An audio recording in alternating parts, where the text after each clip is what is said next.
키스는 왜 하는 걸까요?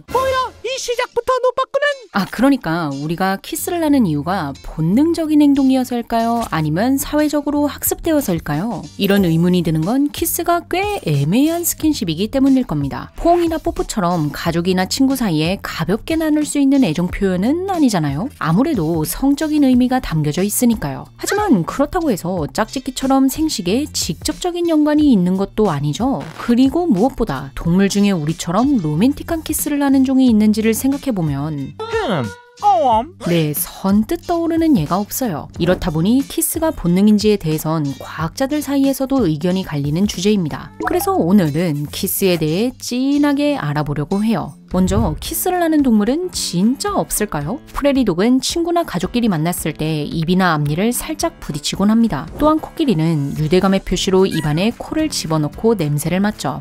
코끼리 좀 빡세네. 그리고 우리랑 진화적으로 가장 가깝다고 알려진 침팬지는 애정이나 화해의 의미로 입을 맞춥니다. 이처럼 동물들도 친밀함, 확인, 싸움 등의 목적으로 키스를 해요. 그런데 이건 사실 키스보다는 뽀뽀잖아요? 우리가 궁금해하는 로맨틱 키스의 경우 동물들에게서 거의 관찰되지 않습니다. 단 보노보는 예외예요. 보노보가 뭐지? 보노보는 우리와 진화적으로 가까운 유인원이에요. 공격적인 침팬지와 달리 사랑의 동물로 잘 알려져 있죠. 그런데 이 사랑의 동물이라는 게 상당히 중의적인 표현입니다. 이분들이 굉장한 라이프 스타일을 가지고 있거든요. 얘네들은 짝짓기를 인사 겸 하고 화해 겸 합니다. 여러 마리가 함께 짝짓기를 하기도 하고 성별 나이 상관없이 정말 평등해요. 심지어 엄마가 지켜보면서 훈수를 두는 경우도 있습니다. 어지럽군.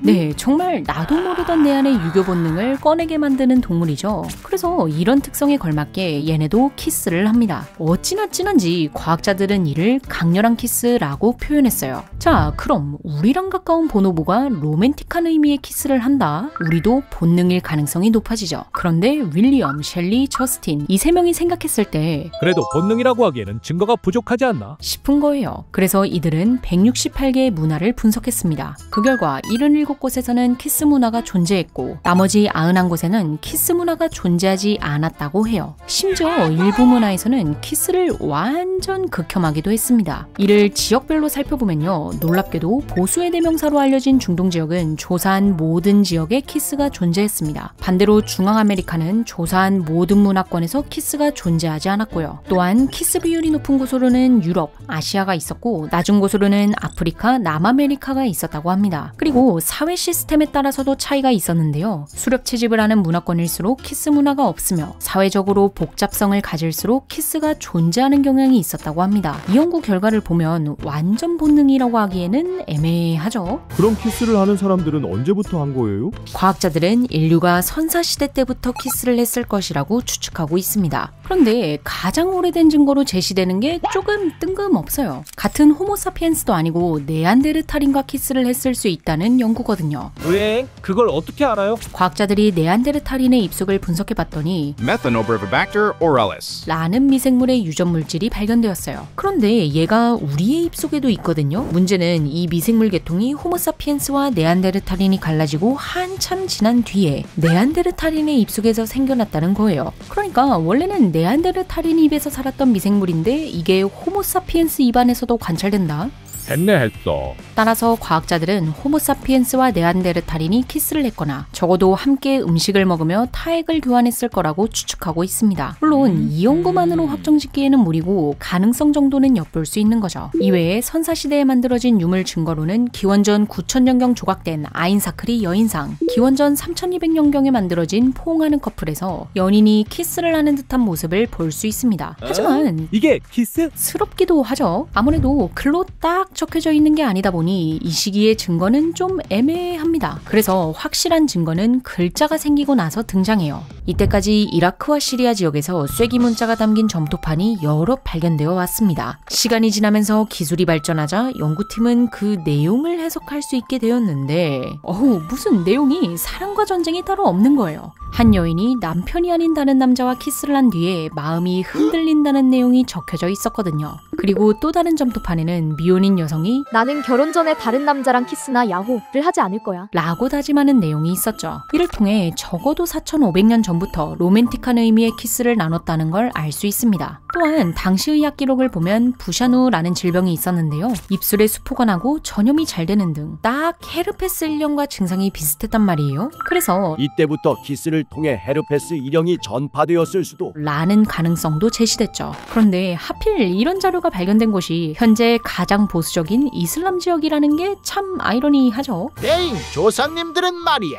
이외에도 기원전에 쓰여진 키스에 대한 기록은 꽤 많습니다. 고대 이집트의 시, 수메르인의 시, 구약 성경 등 여러 문서에 키스해 줍쇼. 라는 내용이 있거든요. 또한 폼페이 유적지의 그림이나 바빌로니아의 점토 모형 등 여러 예술 작품에서도 그 모습을 볼 수 있죠. 그리고 기원 후가 되자 인도에서 그 유명한 카마수트라가 등장합니다. 그래서 이렇게까지 알려주시지 않으셔도 괜찮은데요. 스러울 정도로 당시 키스에 대해 자세히 알 수 있게 되었어요. 그럼 우리나라는요? 아쉽게도 우리나라의 경우 기록이 적습니다. 특히 삼국시대나 고려시대까지의 기록은 거의 없다시피 해요. 저는 개인적으로 여기서 매우 실망했는데요. 고려가 지금 우리가 봐도 놀랄 정도로 매우 개방적인 나라였단 말이에요. 그럼에도 불구하고 키스에 대한 기록은 거의 없으니까요.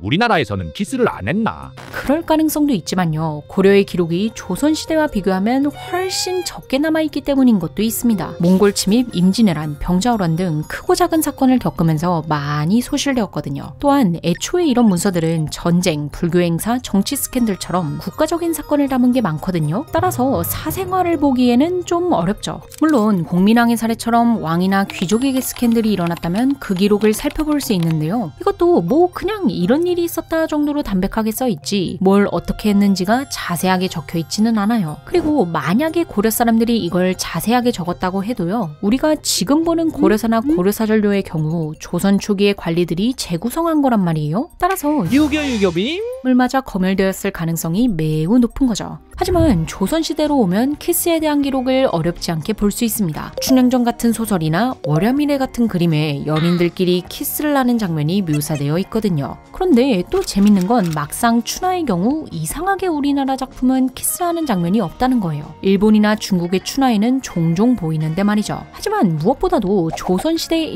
1티어 자료는 조선왕조실록이잖아요. 여기서도 키스에 대한 기록을 찾을 수 있습니다. 세종의 아들 문종은 14살, 그러니까 만으로 12살에 김씨를 부인으로 맞이해요. 하지만 그녀는 불미스러운 사건을 일으켜 궁에서 쫓겨났죠. 그리고 두 번째 부인이 들어오는데 바로 봉씨였습니다. 그런데 봉씨도 정말 만만치 않은 분이었던 게요. 궁궐의 신발, 옷, 음식 등을 몰래 빼돌려 친정에 보내기도 하고 궁녀들에게 남자를 유혹하는 내용의 노래를 부르도록 시켰으며 내시에게 옷이나 주머니를 손수 만들어주기도 했습니다. 심지어 거짓으로 유산한 척 연극을 하기도 했죠. 하지만 세종대왕은 그럴 수도 있지 라며 눈 감아줬다고 해요. 역시 같죠. 그러나 이후 세종도 그냥 넘길 수 없는 일이 벌어지고 맙니다. 바로 봉씨가 궁녀인 소쌍과 동침을 했다는 거예요. 이에 세종은 봉씨를 불러 추궁하는데 그녀는 이렇게 변명했습니다. 저는 소쌍이랑 아무것도 안 했어요. 오히려 소쌍이랑 궁녀지단이 서로 하고 한 거라고요? 네, 바로 여기서 키스에 대한 묘사가 등장한 거죠.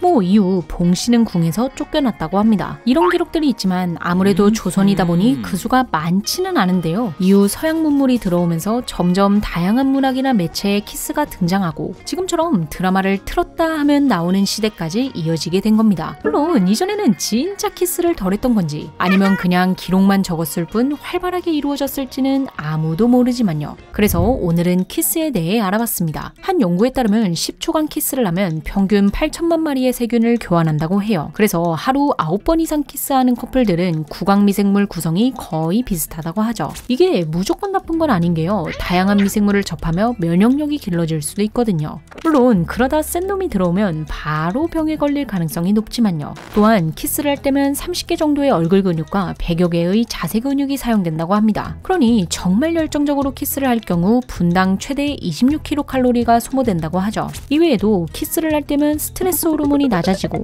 남성의 경우 애착과 관련된 옥시토신이 증가한다는 연구도 있습니다. 그러니 키스가 본능이든 아니든 일단 연인 사이에서 나누면 긍정적인 영향을 주는 건 맞는 것 같네요. 그럼 지금까지 몽구였습니다. 시청해주셔서 감사합니다.